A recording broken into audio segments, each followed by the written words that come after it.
Hi, I just got home from work. Definitely need to decompress. I don't go into the office very much anymore, but I was at the office today, saw lots of great friends and colleagues. But as an introvert, I'm drained.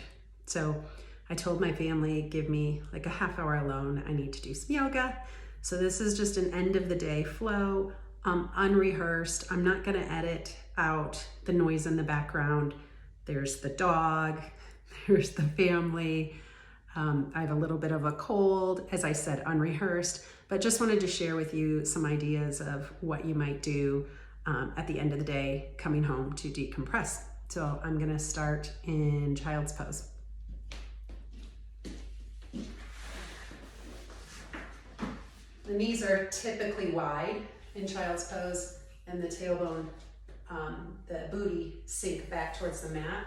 You have a couple of options here. Arms can reach long, but you'll see that I'll move into a couple of other variations.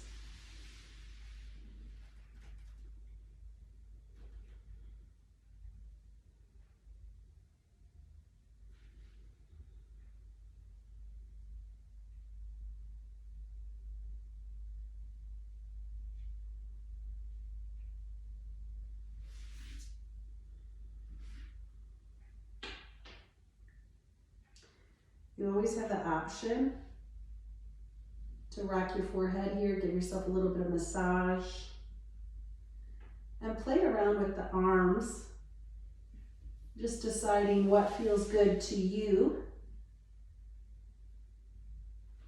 Lifting my head, reaching the arms over to the right side of the mat, maybe even crossing the left arm, hand on top of the right, lowering the forehead, and using the breath to deepen the stretch. On every exhale, visualizing that I'm sinking lower into the mat.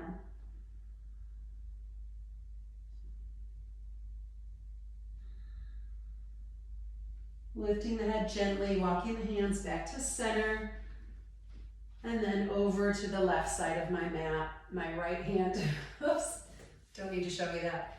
My right hand crossing over the left to deepen the stretch on the right side body, lowering the forehead, coming into the breath.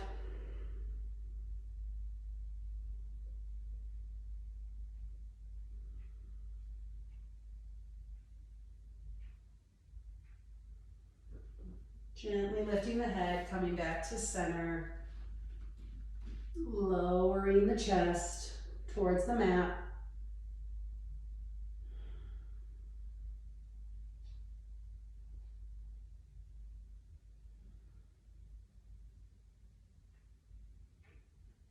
And then gently walking the hands back towards the center to lift yourself out of the pose. So child's pose is a great one to decompress at the end of the day.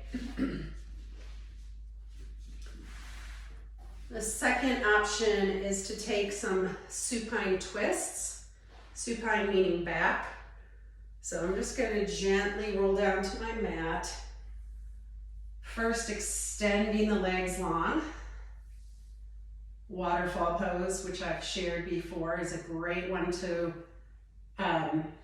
reverse the blood flow and can help with decompression if you have swelling of the feet or swelling in the ankles.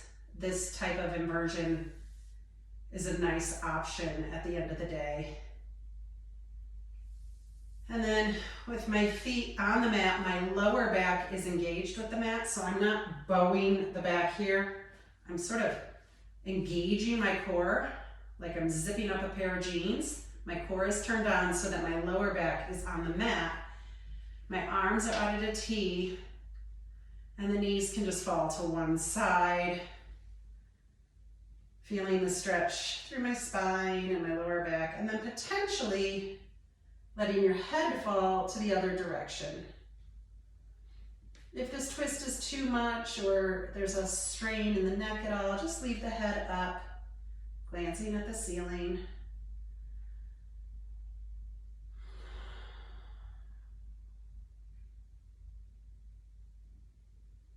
In any of these postures that are decompressing, Just really using your breath.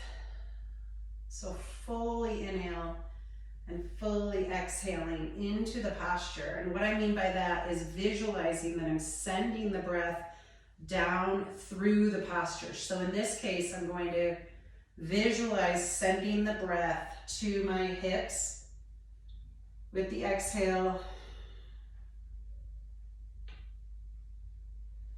Inhaling back to center, dropping the knees the other direction, dropping my head over the opposite arm.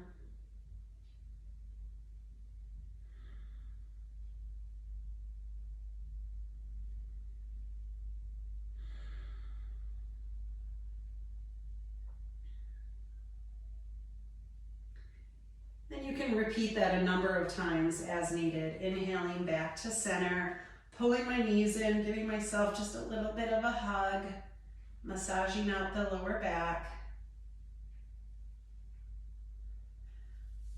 And then I'm just going to roll forward and back until I come to a seated position. And I'll share with you one other nice way to decompress. It's just a lengthening of the spine. So sitting tall and straight, maybe even pulling out the flesh from underneath your tush, your sits bones, your bottom, so that you're really connected with the mat. Visualizing a long spine, long through the neck, one long line of energy up through the crown of my head. My shoulders are squared to the front of my mat. Reaching up, rising up on the inhale. Exhaling cactus. Inhale, opening. And then on the exhale with a long, straight spine, I'm going to bend my knees a bit here, but a long, straight spine. I'm going to stretch forward. Reaching for the toes and then extending the legs long. So my spine and my back are still long on the stretch, and then potentially releasing and rounding the neck. Your option here.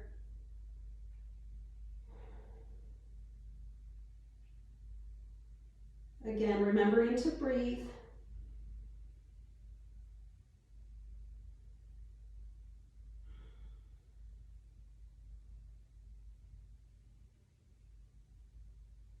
I'm going to re-engage the spine, looking up, coming into a long, straight back, reversing the way I came in.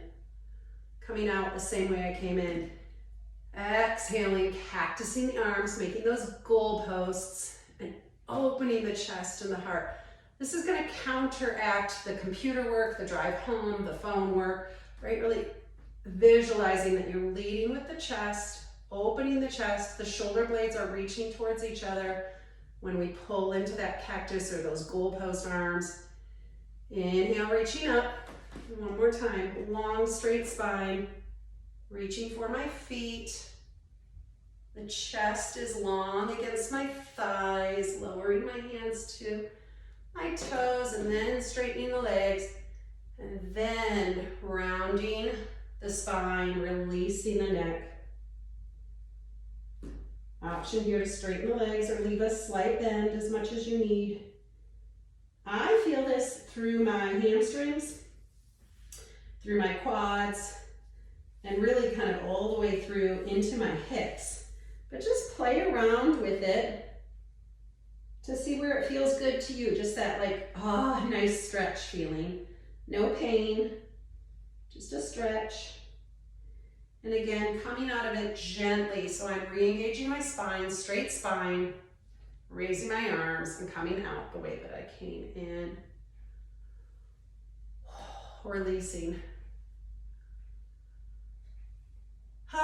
Those are some good end of day decompressions. I'm just thinking what else I might do.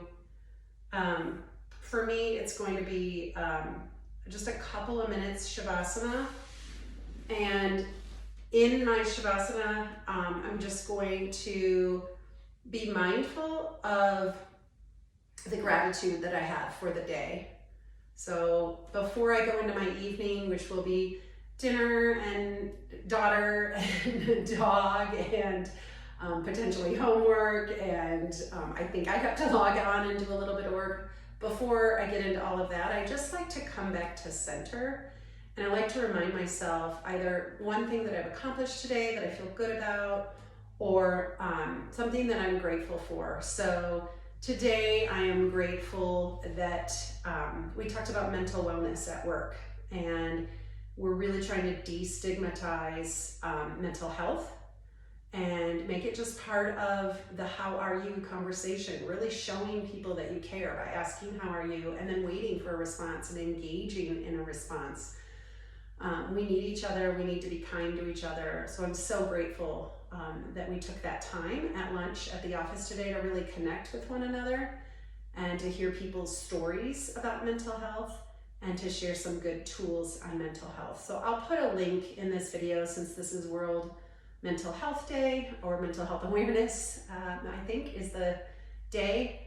And just ask each one of you to just give yourself some grace and space, give yourself some gratitude for all the things, not the to-do list, but the things that you get done. You know, you woke up, you drove to work, you potentially had caregiving responsibilities for your family, or your pets, or the fact that maybe even just you got up and got showered. Sometimes that's hard, and giving yourself gratitude for what you were able to accomplish today.